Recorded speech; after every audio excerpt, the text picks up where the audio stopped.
Question number 4. The coefficient of static friction between the two blocks shown in figure is mu and the table is smooth.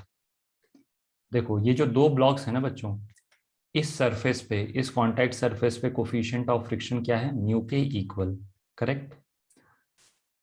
और ये जो table आप देख रहे हो, this table is smooth, मतलब friction force कहाँ develop होगा? Friction force will develop at this contact surface.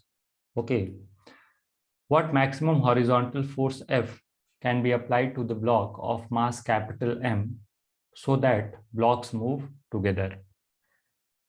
Question में पूछा है कि यहाँ पे मैक्सिमम हॉरिजॉन्टल फोर्स F कितना लगा सकते हैं सच दैट ये जो दोनों ब्लॉक्स हैं ये साथ साथ मूव करें। तो टू ब्लॉक सिस्टम में ऐसे बहुत सारे क्वेश्चन हमने किए थे क्लास में। ओके, तो यहाँ पे तो बस एक सिंपल एप्लीकेशन है उसका।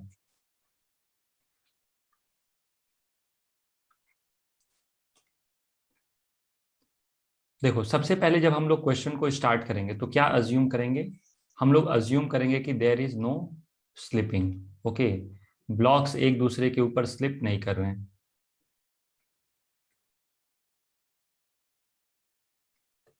ये एक ब्लॉक है और इसके ऊपर है बच्चों दूसरा ब्लॉक। ओके,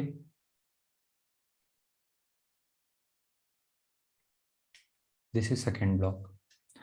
मासेस क्या है ब्लॉक्स के? स्मॉल एम और कैपिटल एम।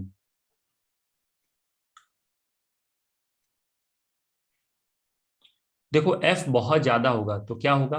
फ्रिक्शन क्या करेगा? इस ऊपर वाले ब्लॉक को उतना तेजी से एक्सेलरेट नहीं कर पाएगा और स्लिपिंग होनी शुरू हो जाएगी, करेक्ट। तो हमें क्या करना है? हमें बताना है एफ की मैक्सिमम वैल्यू सच दैट क्या हो, यहाँ पे इनके बीच में आपस में स्लिपिंग नहीं हो। तो सबसे पहले हम लोग क्या अज्यूम करेंगे? हम लोग अज्यूम करेंगे कि स्लिपिंग नहीं हो रहा है। Okay, so we assume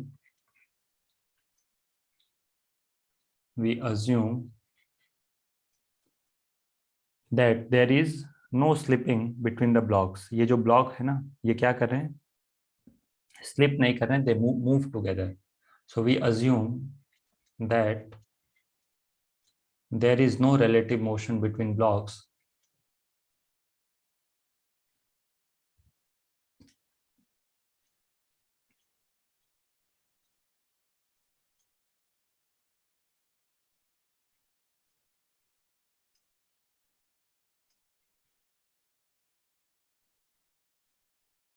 okay, blocks के बीच में कोई भी रिलेटिव मोशन नहीं है। ओके, अब कोई भी रिलेटिव मोशन नहीं है तो इसे हम लोग सिंगल ब्लॉक की तरह ट्रीट कर सकते हैं। ओके, क्योंकि दोनों का एक्सेलरेशन सेम होगा। देयरफॉर एक्सेलरेशन ऑफ, कोई रिलेटिव मोशन नहीं है, इसका मतलब दोनों का एक्सेलरेशन सेम होगा। दोनों का एक्सेलरेशन यदि डिफरेंट आएगा, okay, if acceleration of the blocks are different तो there will be relative motion, correct. तो क्योंकि there is no relative motion, acceleration of each block is same.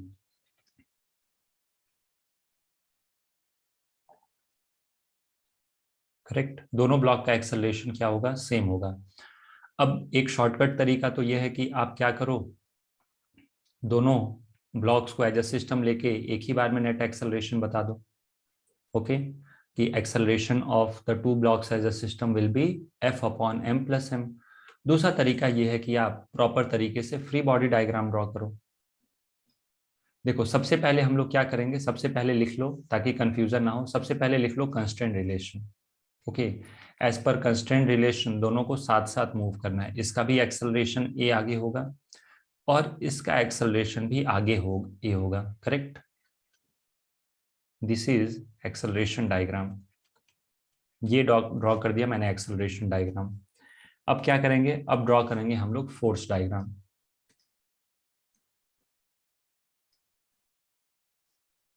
This is the block of mass small m और ये है block of mass capital M, correct. Small m, capital M. देखो यहां पे क्या लगेगा? नीचे की तरफ लगेगा स्मॉल एम जी, ऊपर लगेगा नॉर्मल एन वन। ये एन वन किसने लगाया? ये बड़े वाले ब्लॉक ने छोटे वाले ब्लॉक पे, करेक्ट। इस ब्लॉक का यदि मैं फ्री बॉडी डायग्राम ड्रॉ करूं तो इस पे कितना लगेगा नीचे? mg, ऊपर क्या लगेगा, नॉर्मल n2। ये n2 किसने लगाया, आप चाहो तो लिख लो कि this is normal force applied by the horizontal surface. ये जो हॉरिजॉन्टल सरफेस नीचे है उसने एक नॉर्मल फोर्स n2 लगाया। क्या एक ऊपर वाले ब्लॉक की वजह से नीचे की तरफ नॉर्मल लगेगा n1? यस। यहां से एक फोर्स लगा F आगे। अब दिमाग लगाओ, देखो ये ब्लॉक आगे जाएगा, समझ में आ रहा है क्यों, क्योंकि इस पे एक एक्सटर्नल फोर्स F लगाया। लेकिन ये जो ब्लॉक है जिसका मास है स्मॉल m, ये क्यों आगे जाएगा, इस पे तो हॉरिजॉन्टल डायरेक्शन में कोई फोर्स ही हमने नहीं लगाया। तो एक्चुअली ये आगे जाएगा ड्यू टू फ्रिक्शन, क्योंकि ये जो दोनों सर्फेसेज है ना दे आर रफ। मतलब यहाँ पे ये जो ये कॉन्टैक्ट सरफेस है इन दोनों के बीच का, दिस इज रफ। रफ होने की वजह से क्या होगा, इस पे फ्रिक्शन लगेगा आगे।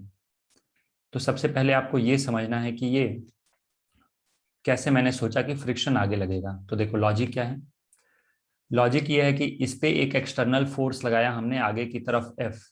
इस एक्सटर्नल फोर्स की वजह से ये आगे जा रहा है, इसको भी आगे जाना है। क्यों आगे जाना है, एज पर कंस्टेंट रिलेशन, क्योंकि यहीं पे मैंने समझाया कि दोनों का एक्सेलरेशन सेम होगा।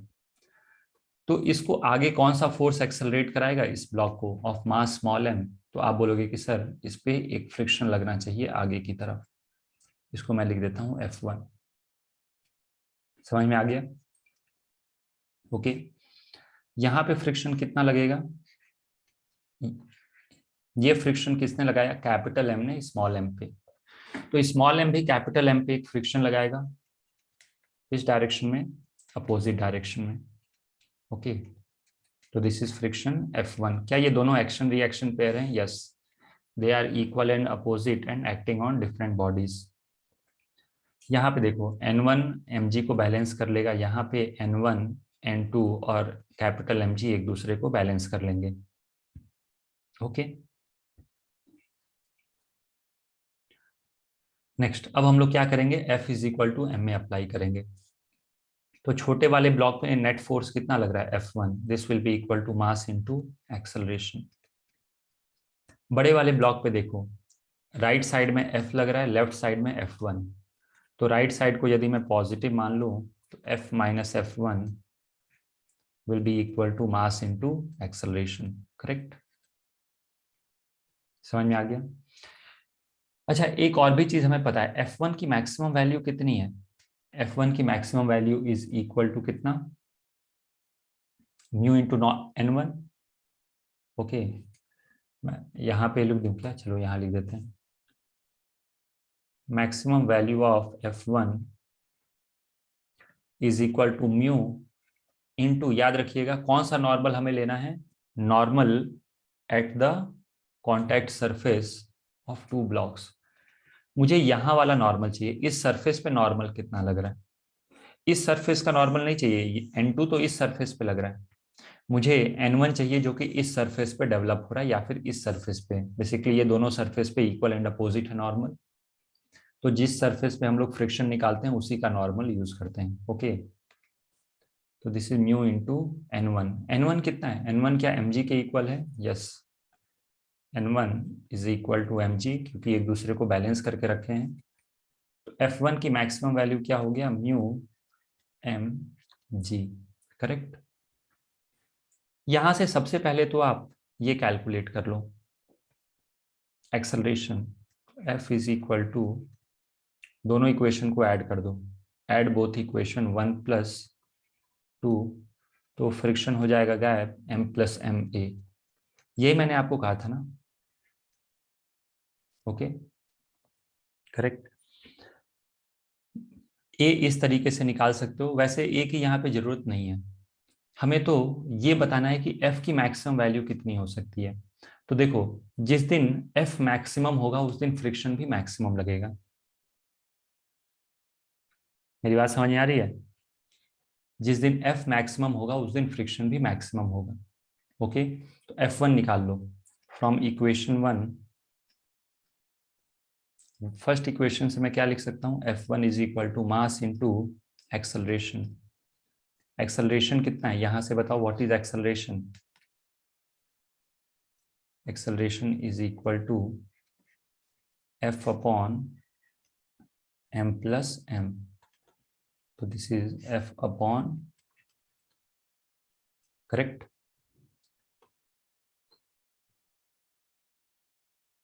समझ में आ गया?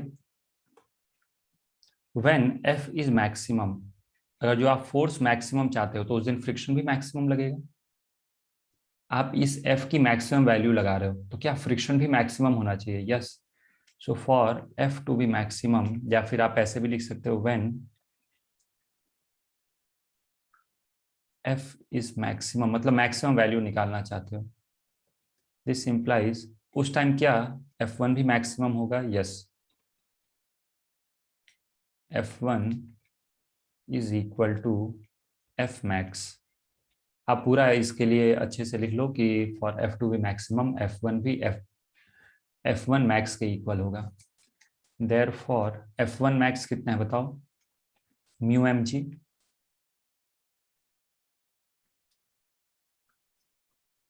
दिस इज इक्वल टू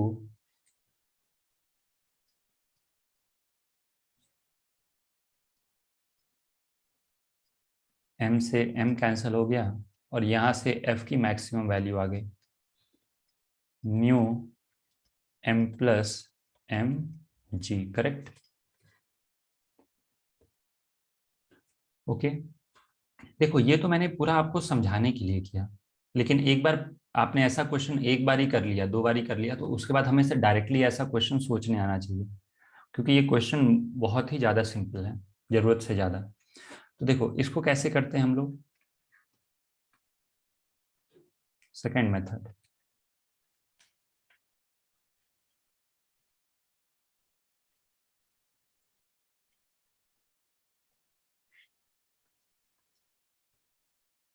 देखो मुझे ये पता है कि कोफिशिएंट ऑफ फ्रिक्शन कितना है। ओके, कोफिशिएंट ऑफ फ्रिक्शन पता है हम लोगों को कितना है, ये दिस इज म्यू। ऐसे डायरेक्टली हमें सोचना है। ओके, ऐसा पूरा लिखने की जरूरत नहीं है। एग्जाम में आए तो कैसे करोगे, यहाँ पे कोफिशिएंट ऑफ फ्रिक्शन कितना है? म्यू। तो आपको मैक्सिमम फोर्स निकालना है। मैक्सिमम फोर्स मतलब maximum acceleration. F is maximum. This implies acceleration is maximum. Okay. This implies friction is maximum. Correct.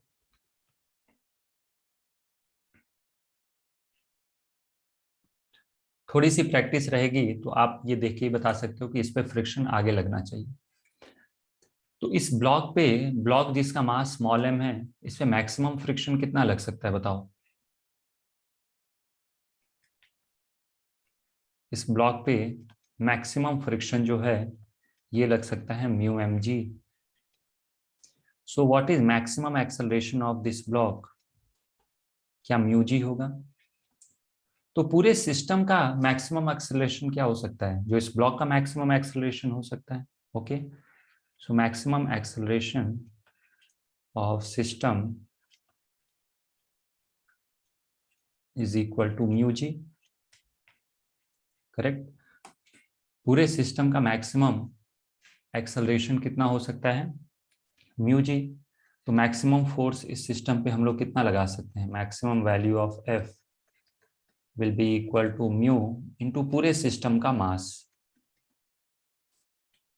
Mass into acceleration होता है ना फॉर्मूला। तो आपको पता है कि सारे बाकी फोर्सेस तो बैलेंस होंगे, इस पूरे सिस्टम पे नेट एक्सटर्नल फोर्स कितना लग रहा है? एफ के इक्वल, बाकी फ्रिक्शन तो एक दूसरे पे लग के खत्म हो जाएंगे ना एक दूसरे से।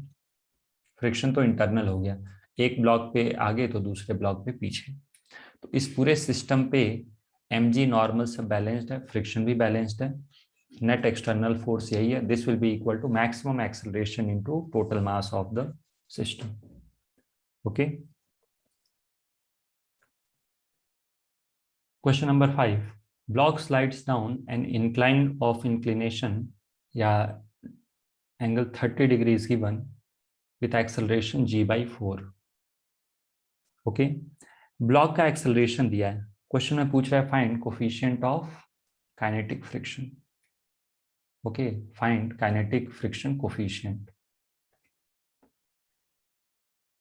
देखो बच्चों,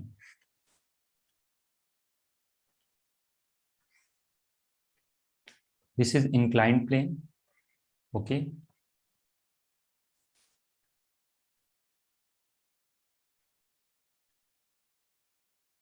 this angle is 30 डिग्री।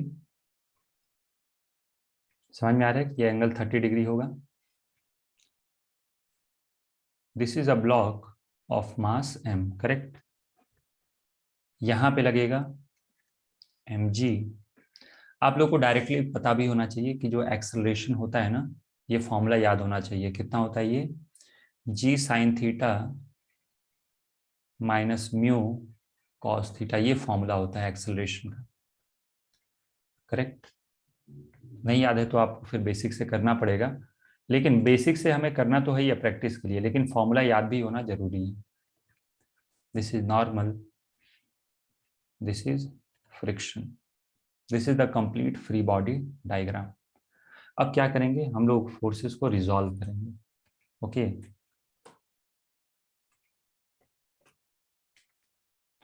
देखो मुझे पता है कि ये जो एंगल है, this angle is 30 degree.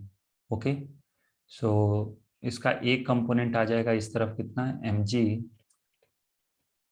Cos 30 degree, that is √3 mg/2। Okay, यहां से एक फोर्स आ जाएगा mg sine 30 degree, mg sine 30 degree, ये कितना हो जाएगा? This will be mg/2, correct.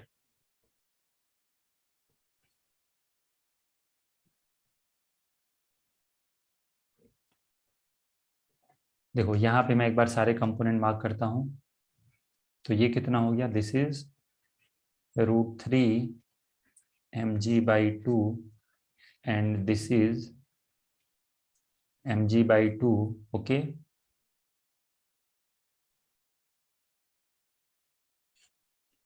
ये जो एक्सेलरेशन है ये a दे रखा है, करेक्ट।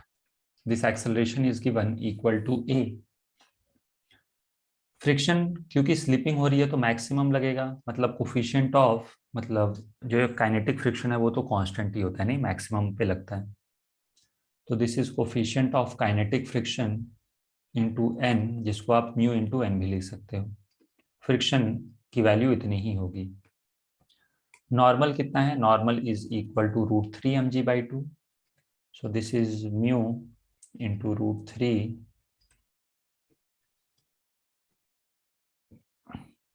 तो यदि मैं इस डायरेक्शन को पॉजिटिव अज्यूम कर लूं, ओके, इस डायरेक्शन को यदि पॉजिटिव अज्यूम करूं, so what is net force down the plane? तो mg/2 minus f is equal to mass into acceleration. This is mg/2। Friction कितना लग रहा है? फ्रिक्शन इज √3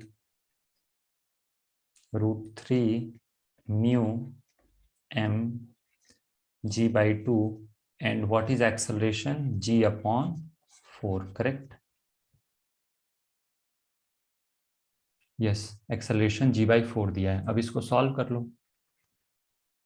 mg/2, mg/4 को लेफ्ट साइड में लेके आओ, correct. This is √3 mu mg/2। तो ये कितना हो गया? This is mg/4, this is √3 mu mg/2। mg से mg कैंसिल हो गया, और जो म्यू है वो कितना आ गया?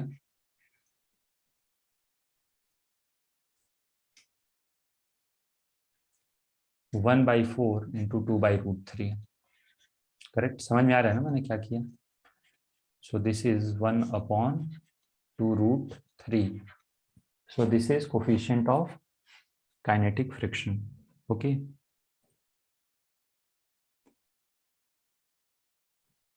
Next question number 6। A block of mass 2.5 kg is kept on a rough horizontal surface. Block है, मास है 2.5 kg और इसे एक हॉरिजॉन्टल सरफेस पे रखा है जो कि रफ है. It is found that the block does not slide if the horizontal force is less than 15 Newton. ये जो ब्लॉक है ना, ये स्लाइड नहीं करता है. कब? जब हॉरिजॉन्टल फोर्स 15 न्यूटन से कम हो. Also, it is found that it takes 5 seconds to slide through the first 10 meter if horizontal force of 15 Newton is applied and block is gently pushed to start the motion. Taking g is equal to 10 meter per second square, calculate coefficient of static and kinetic friction. देखो, दो part दिए हैं. पहला part तो ये है कि 15 Newton से यदि आप कम फोर्स लगाते हो तो ये मूव नहीं करता है. पहले उस पार्ट को डिस्कस करते हैं. ओके. और सेकेंड पार्ट में क्या दिया है कि जब ये मूव करने लगा, थोड़ा सा हमने क्या किया, इसे स्लाइड कर दिया. देखो क्वेश्चन में क्या लिखा है कि block is gently pushed to start the motion, और तब 15 न्यूटन लगा रहे हो तो ये एक्सेलरेट कर रहा है. तो part 1, block does not move. Part 1 solve करते हैं जहां पे ब्लॉक मूव नहीं करता. Block does not move. Okay. जब ब्लॉक मूव नहीं करेगा, ओके, तो ऐसे में कौन सा फ्रिक्शन लगेगा? Static friction. Therefore, static friction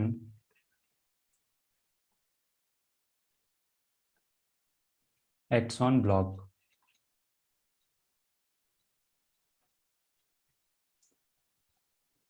okay. Question में क्या दिया है कि 15 न्यूटन से कम लगाने पे ये मूव नहीं करने वाला. ओके. मतलब what is maximum value of static friction? Maximum value of static friction is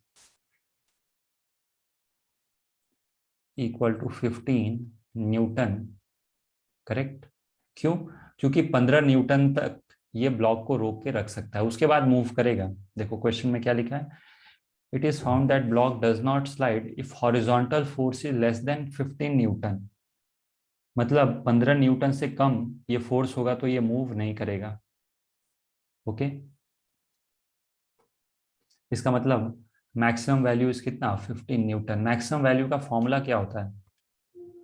this is coefficient of static friction into normal. Horizontal surface है तो आप फ्री बॉडी डायग्राम ड्रॉ कर सकते हो, लेकिन डायरेक्टली मैं लिख सकता हूँ mg होगा. ओके. समझ में आ रहा है? So this is equal to mu s into 2.5 into 10. This implies 15 is equal to mu s into 25. So what is mu s? 15 by 25. Correct? तो ये कितना आ जाएगा? This will be equal to 0.6. Okay.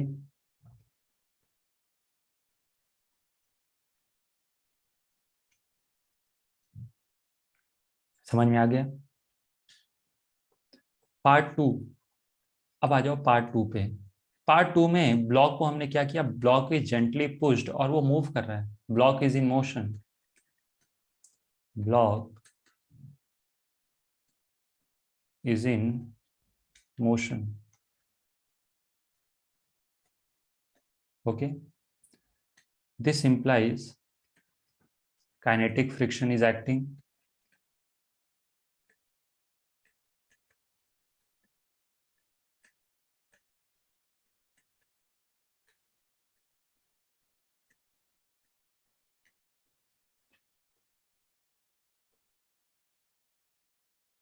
Okay. यहाँ पे kinetic friction लग रहा है. अब क्वेश्चन में इस डेटा को देखो, मैं एक बार फिर से आपको समझा देता हूँ. देखो, हमने ब्लॉक को जेंटली पुश कर दिया. पुश किया तो ये मूव करने लगा. कितना हॉरिजॉन्टल फोर्स लगाया? 15 न्यूटन का. तो क्वेश्चन में क्या दिया है कि it takes 5 second to slide through first 10 metre. मतलब ये 5 सेकेंड में 10 मीटर स्लाइड करता है. ओके. तो इनिशियल वेलोसिटी क्या दिया है क्वेश्चन में? 0। टाइम कितना दिया है? 5 सेकेंड। और कितना डिस्टेंस ये स्लाइड करता है? 10 मीटर। इसको यूज करके हम लोग एक्सेलरेशन फाइंड करेंगे। ओके, तो s is equal to ut plus half a t square, correct? तो 10 is equal to 0 plus half into acceleration into 5 square. So what is acceleration? Acceleration is 20 upon 25.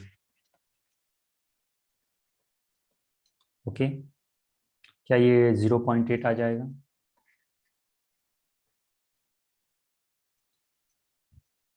Okay, अब देखो,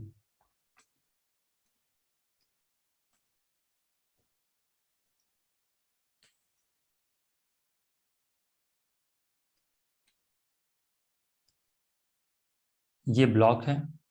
okay, this is the block. Block का मास कितना है? 2.5 kg।